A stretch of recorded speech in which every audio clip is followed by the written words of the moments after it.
শেখ হাসিনা দেশ ছেড়ে পালিয়ে যাওয়ার পর থেকে একের পর এক তার নানা কুকীর্তি বেরিয়ে আসছে। রাজনৈতিক ভিন্নমত পোষণকারীদেরকে দমন করতে আওয়ামী লীগ সরকারের সময়ে বহু মানুষকে গুম করা হয়েছে।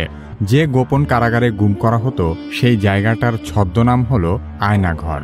শেখ হাসিনার আস্থাভাজন বাংলাদেশের সামরিক বাহিনীর গোয়েন্দা সংস্থার কিছু অসৎ অফিসার এই আয়নাঘর পরিচালনা করত। কি কেন কিভাবে এই পর্বে শেখ হাসিনার গোপন কারাগার আয়নাঘর সম্পর্কে আলোচনা করা হবে।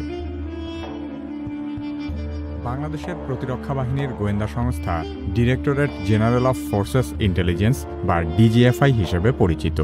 অভিযোগ রয়েছে যে ডিজিএফআই এর কাউন্টার টেরোরিজম ইন্টেলিজেন্স ব্যুরো বা সিটিআইবি আয়নাঘর নামে পরিচিত কুখ্যাত কারাগারটি রক্ষণাবেক্ষণ করে থাকে। 2022 সালে সুইডেন ভিত্তিক একটি স্বাধীন সংবাদ মাধ্যম নেত্র নিউজের করা একটি অনুসন্ধানী প্রতিবেদনে আয়নাঘরের বিষয়টি সবার সামনে উঠে আসে।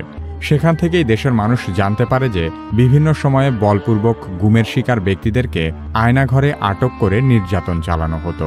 আয়নাঘর ঢাকা সেনানিবাসের ভেতরেই অবস্থিত বলে ধারণা করা হয়। আয়নাঘরে বন্দী থাকা সাবেক এক সেনা সদস্য জানিয়েছেন, অতীতে এই জায়গাটি জয়েন্ট ইন্টারোগেশন সেল নামে পরিচিত ছিল। পরবর্তীতে একে সংস্কার ও বর্ধিত করে আয়নাঘর বানানো হয়েছে। গুমের শিকার হওয়া বেশ কয়েকজন সাবেক সেনাবাহিনীর কর্মকর্তা আয়নাঘরের অবস্থান প্রকাশ করেছেন। তারা জানিয়েছেন এই আয়নাঘরটি ডিজিএফআই এর অফিসের ঠিক পেছনেই অবস্থিত।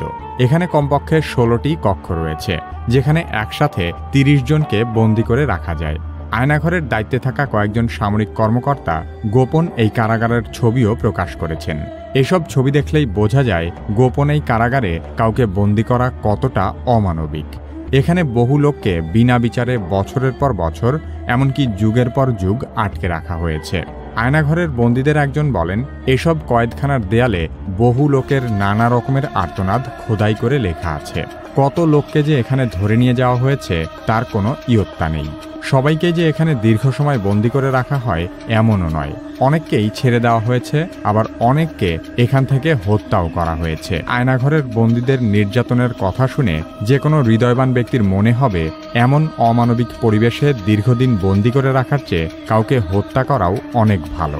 অভিযোগ রয়েছে ডিজিএফআই এর কিছু অসৎ কর্মকর্তা শেখ হাসিনা সরকারের কাছ থেকে অবৈধ রাজনৈতিক সুবিধা নেওয়ার জন্য এসব কর্মকাণ্ড করেছে।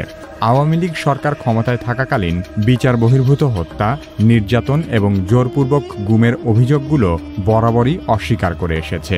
হাসিনা সরকার পতনের পরপরই এ ধরনের মানবতাবিরোধী অপরাধের প্রমাণ হাতে নাতে পাওয়া যায়। বাংলাদেশের শীর্ষস্থানীয় একটি সংবাদপত্রে বলা হয়েছে, শুধু ঢাকা সেনানিবাস নয়, সারা দেশের বিভিন্ন স্থানে এরকম আরও বেশ কিছু আয়নাঘর থাকতে পারে।